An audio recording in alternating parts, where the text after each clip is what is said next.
જય મુરલીધર વિદ્યાર્થીઓ, આજે આપણે ધોરણ 12ના સમાજશાસ્ત્ર વિષયનો છઠ્ઠો પાઠ સમૂહ સંચારના માધ્યમો અને સમાજ વિશેની માહિતી જોઈશું.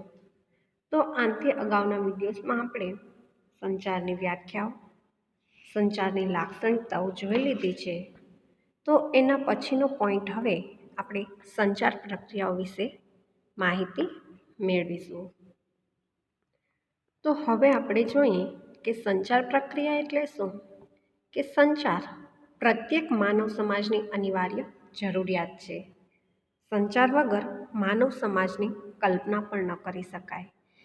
કે માનવ સમાજની ખૂબ જ મહત્વપૂર્ણ જરૂરિયાત સંચારની છે. કે સંચાર વગર માનવીનું જીવન શક્ય જ નથી. સંચાર વગર માનવ સમાજની આપણે કલ્પના પણ ન કરી શકીએ. માનવ જીવન માટે એટલું ઉપયોગી સંચાર છે. તો સંચારની પ્રક્રિયા અનેક સોપાનોમાંથી પસાર થાય છે અને આ સોપાનો નીચે મુજબ છે. કે સંચારની જે પ્રક્રિયા છે તે અલગ અલગ સોપાનોમાંથી પસાર થાય છે અને ત્યારબાદ તે આખી એક પ્રક્રિયા બને છે. તો એના અલગ અલગ સોપાનો છે. તેમાં પહેલું છે કે ઓસ્ગુડ અને વિલ્બર્સરેમનું મોડલ, અને બીજું છે કે ડેવિડ બર્ગોનું SMCR પ્રત્યાયન મોડલ. કે આ બે મોડલો દ્વારા સંચારની જે પ્રક્રિયા છે તેને અર્થપૂર્ણ રીતે સમજાવવામાં આવ્યું છે. તો હવે આપણે ઓસ્ગુડ અને વિલ્બર્સરેમનું મોડલ જોઈએ. કે ઓસ્ગુડ અને વિલ્બરના મતે લોકો જે સંદેશો મેળવે છે તેને સમજે છે. જેવું સમજી તેવા સંદેશાનું અર્થઘટન કરી જેની પાસેથી સંદેશો પ્રાપ્ત કર્યો હોય તેને સંદેશાનો જવાબ પરત કરે છે. આમ સંદેશાનું અર્થઘટન કરી અને સંદેશા આપલેની પ્રક્રિયા સતત ચાલતી રહે છે. તો અહીં સમાજશાસ્ત્રી ઓસ્ગુડ અને વિલ્બર એ બંને દ્વારા આપણને અહીં આકૃતિ દ્વારા સંચાર પ્રક્રિયાનું આખું મોડલ આપેલું છે. કે એમનાનું કહેવું છે કે કોઈ પણ એક વ્યક્તિ જ્યારે સંદેશો મોકલે છે ત્યારબાદ બીજી વ્યક્તિ તેનું અર્થઘટન કરે છે. કે જેમ કે કોઈ એક વ્યક્તિ દ્વારા અહીંથી સંદેશો મોકલવામાં આવે છે અને એ સંદેશો બીજી વ્યક્તિને જ્યારે મોકલવામાં આવે છે ત્યારે બીજી વ્યક્તિ તે સંદેશાનું અર્થઘટન કરે છે. અર્થઘટન કર્યા બાદ એ બીજી જ વ્યક્તિ ફરી પાછો તેને સંદેશો મોકલે છે અને એ મોકલાયેલો સંદેશો જે છે એનું અર્થઘટન ફરી પાછું પહેલો જ વ્યક્તિ કરતું હોય છે. એટલે કે ફરી પાછો જે અહીંથી સંદેશો મોકલવામાં આવે છે એ સંદેશો પ્રથમ વ્યક્તિ જે છે એને જ પાછો મોકલાય છે અને ફરી પાછું તે અર્થઘટન કરે છે. આમ સંદેશાની જે પ્રક્રિયા છે તે સતત ચાલતી રહે છે. એટલે કે તે અવિરત આપણને જોવા મળે છે. જેમ કે કોઈ પ્રથમ વ્યક્તિ દ્વારા કોઈ પણ સંદેશો મોકલવામાં આવે છે તો બીજી વ્યક્તિ તેનું અર્થઘટન કરે છે અને ફરી પાછો તેને સંદેશો આપે છે. આમ આખો જે ચક્ર છે તે ફર્યા કરે છે અને સંચારની જે પ્રક્રિયા છે એ આ રીતના સતત ચાલતી જોવા મળે છે. ત્યારબાદ હવે આપણે ડેવિડ બર્ગોનું SMCR પ્રત્યાયન મોડલ જોઈએ. કે ડેવિડ બર્ગોના મતે સંદેશો અથવા તો સંચારની જે પ્રક્રિયા છે તેના માટે 4 પરિબળો તેણે બતાવ્યા છે. કે પહેલું છે સોર્સ, કે જેમાં પ્રેષક કે જેને સંદેશો મોકલનાર જે છે. પછી ત્યારબાદ કે સંદેશો એટલે કે સંદેશ જે મેસેજ મોકલવાનો છે તે. ત્યારબાદ ત્રીજું છે ચેનલ, કે જે વસ્તુનો તે ઉપયોગ કરે છે તે. અને ચોથું છે રિસીવર એટલે કે પ્રાપ્તકર્તા, સંદેશો મેળવનાર વ્યક્તિ. તો આ 4 પરિબળો દ્વારા આખી સંચારની પ્રક્રિયા સર્જાય છે અને આના દ્વારા સંચાર શક્ય બને છે. કે પહેલો જે સંદેશો મોકલનાર વ્યક્તિ જે છે એને આપણે અગાઉના વિડીયોમાં પણ જોઈ ગયા કે એને આપણે પ્રેષક તરીકે ઓળખીએ છીએ.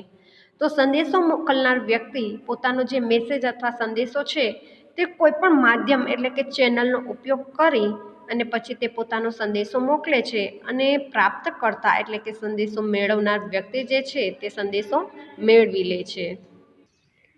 હવે આપણે સંચાર માધ્યમોના પ્રકાર વિશે જોઈએ કે સંચાર માધ્યમોના મુખ્ય 2 પ્રકાર છે. પહેલો છે પારસ્પરિક સંચાર અને બીજું છે સમૂહ સંચાર. તો આપણે પારસ્પરિક સંચાર એટલે શું તે જોઈએ તો કે 2 કે તેથી વધુ વ્યક્તિને કે સમૂહ વચ્ચે એકબીજાની પ્રત્યક્ષ હાજરીમાં વાતચીત, પ્રેમ, હાસ્ય, રુદન કે કોઈ પણ અભિવ્યક્તિ, કોઈ સંકેત કરે કે કોઈ હાવભાવ વ્યક્ત કરે અને એકબીજા ઉપર અસર ઉપજાવે તેને પારસ્પરિક સંચાર કહેવામાં આવે છે. ત્યારબાદ સમૂહ સંચાર વિશે જોઈએ કે સમૂહ સંચાર એટલે શું તો વિશાળ માનવ સમુદાયોને વિવિધ યંત્ર વિજ્ઞાન, ટેકનોલોજી દ્વારા વિવિધ વિષય ઉપર સંદેશો પહોંચાડવાનું કાર્ય આ સમૂહ માધ્યમો દ્વારા થાય છે. વિશાળ અને જટિલ સમુદાયમાં ઝડપી સંદેશા પહોંચાડવા માટે વર્તમાનપત્ર, radio, television, computer, mobile, internet વગેરે દ્વારા સમૂહ સંચાર શક્ય બને છે. તો આમ પારસ્પરિક સંચાર અને સમૂહ સંચારમાં તફાવત રહેલો છે. ત્યારબાદ સમૂહ સંચારના ફરી પાછા 2 પ્રકાર છે. એક છે પરંપરાગત માધ્યમો અને બીજું છે આધુનિક માધ્યમો. કે પરંપરાગત માધ્યમોમાં અલગ અલગ માધ્યમોનો સમાવેશ થાય છે.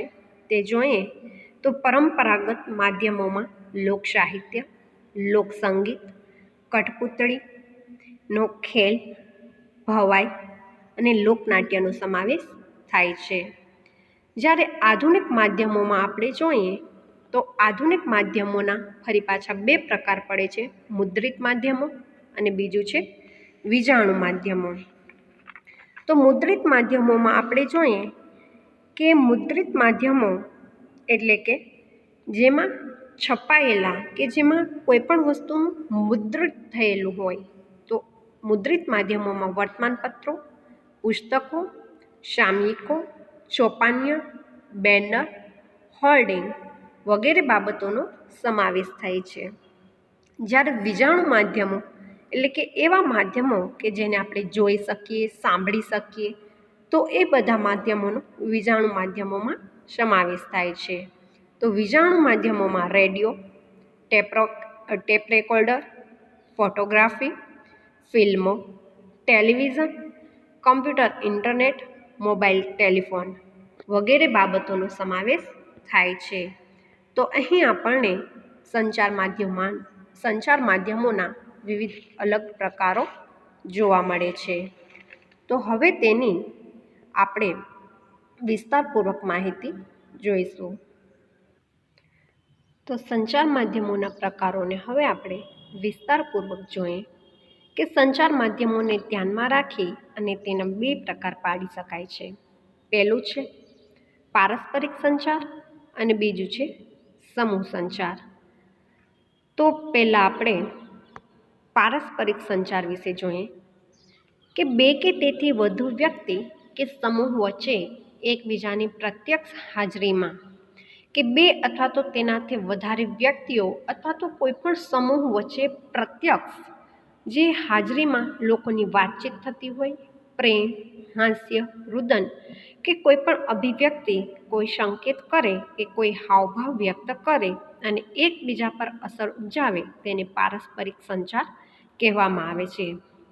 કે જેમાં સંચારની જે પ્રક્રિયા છે પરસ્પર જ થતી હોય અને પ્રત્યક્ષ લોકોની હાજરીમાં થતી હોય અને કોઈ પણ જે ક્રિયા થતી હોય છે તે એકબીજામાં હાવભાવ ઉપજાવે છે કે તેની એકબીજા ઉપર અસર થતી જોવા મળે છે. તો આપણે તેને પારસ્પરિક સંચાર તરીકે ઓળખીશું. ત્યારબાદ બીજો પ્રકાર છે સમૂહ સંચાર. કે વિશાળ માનવ સમુદાયોને વિવિધ યંત્ર વિજ્ઞાન, ટેકનોલોજી દ્વારા વિવિધ વિષય ઉપર સંદેશો પહોંચાડવાનું કાર્ય આ સમૂહ માધ્યમો દ્વારા થાય છે. કે વિશાળ માનવ સમુદાયને કોઈ પણ સંદેશો ખૂબ જ ઝડપથી પહોંચાડવો હોય ત્યારે યંત્ર વિજ્ઞાન અથવા તો ટેકનોલોજીના સાધનોનો ઉપયોગ કરવામાં આવે છે. તો વિશાળ અને જટિલ સમુદાયમાં ઝડપથી સંદેશા પહોંચાડવા માટે વર્તમાનપત્રો, radio, television, computer, mobile, internet વગેરે દ્વારા સમૂહ સંચાર શક્ય બને છે. કે કોઈ પણ એક સંદેશો છે એ સંદેશો ખૂબ જ ઝડપથી પહોંચાડવો હોય તો આપણે વર્તમાનપત્ર છે, radio, television, computer, mobile, internet આ બધા માધ્યમો એવા છે કે એ માધ્યમો દ્વારા કોઈ પણ સંદેશો ખૂબ જ ઝડપથી લોકો સુધી પહોંચાડી શકાય છે. તો સમૂહ સંચાર માધ્યમના પણ બે પ્રકાર પાડી શકાય છે. તેમાં પહેલું છે પરંપરાગત સમૂહ સંચાર માધ્યમો અને બીજું છે આધુનિક સમૂહ સંચાર માધ્યમો. તો હવે આપણે સમૂહ સંચાર માધ્યમના જે બે પ્રકાર છે, પરંપરાગત સમૂહ સંચાર માધ્યમો અને આધુનિક સમૂહ સંચાર માધ્યમો, તેના વિશે વિગતવાર માહિતી જોઈએ. તો હવે આપણે સંચાર માધ્યમોના બે પ્રકારોમાંથી પહેલો જ પ્રકાર પરંપરાગત સમૂહ સંચાર માધ્યમો વિશેની માહિતી જોઈશું. તો પ્રાચીન કાળથી ભારતમાં પરંપરાગત સમૂહ માધ્યમોની બોલબાલા વતે અંશે જોવા મળે છે. લોક સાહિત્ય, લોક સંગીત અને લોકનૃત્ય આ ત્રણેય ભારતના વિવિધ પ્રદેશોમાં પોતાની આગવી ઓળખ ધરાવે છે. કે આપણને સૌને ખ્યાલ છે કે લોક સાહિત્ય, લોક સંગીત અને લોકનૃત્ય આ બાબતો આપણા દેશની આગવી ઓળખ ઊભી કરે છે. દાખલા તરીકે આપણે જોઈએ તો ગુજરાત, સૌરાષ્ટ્ર, કચ્છ વિસ્તારની લોકકથા, લોકવાર્તાઓ, લોકગીત, આખ્યાનો, છંદ, દુહા વગેરે સામાન્ય રીતે કોઈ વીરકથા, સતીકથા, ધાર્મિક કથા રજૂ થતી. કે ગુજરાત, સૌરાષ્ટ્ર અને કચ્છ વિસ્તારની જે લોકકથાઓ છે, લોકવાર્તાઓ છે એ બધાય લોક સાહિત્ય, લોક સંગીત, લોકનૃત્ય દ્વારા તેની રજૂઆત કરવામાં આવે છે. તો એવી જ રીતે રાજસ્થાન, ગુજરાતમાં ભવાઈ, ઉત્તર પ્રદેશમાં નૌટંકી, બંગાળમાં બાઉલ, મહારાષ્ટ્રમાં ભારંડ, મધ્યપ્રદેશમાં પંડવા જેવા લોકનાટકોનું ખૂબ જ આકર્ષણ ગ્રામ સમુદાયમાં રહેલું છે. ત્યારબાદ કઠપૂતળીનો ખેલ, મલ્લનો ખેલ અને મદારીનો ખેલ વગેરે મનોરંજન મેળવવાના પરંપરાગત સમૂહ માધ્યમો છે. આ માધ્યમ દ્વારા લોકોને મનોરંજન ઉપરાંત નૈતિક મૂલ્યો અને જ્ઞાન મળતું. કે કઠપૂતળીનો ખેલ છે, મલ્લનો ખેલ છે, મદારીના ખેલ છે કે આ બધા જ દ્વારા લોકો મનોરંજન તો મેળવે જ છે પરંતુ તેની સાથે સાથે લોકોને જ્ઞાન પણ મળતું હોય છે. તો વર્તમાન સમયમાં આધુનિક સંચાર માધ્યમોના વિકાસને લીધે તેમાં ઓટ આવી છે. કે વર્તમાન સમય જે છે તે આધુનિક ટેકનોલોજીના સમય તરીકે ઓળખાય છે. ત્યારે આધુનિક ટેકનોલોજીનો ઉપયોગ વધવાને કારણે કે જે પરંપરાગત સંચાર માધ્યમો છે તેમાં ખોટ વર્તાવા લાગી છે. તો આ પરંપરાગત માધ્યમો આમ તો પારસ્પરિક પ્રત્યક્ષ માધ્યમ હતા. તેમાં યંત્ર વિજ્ઞાન કે ટેકનોલોજીનો અભાવ હતો.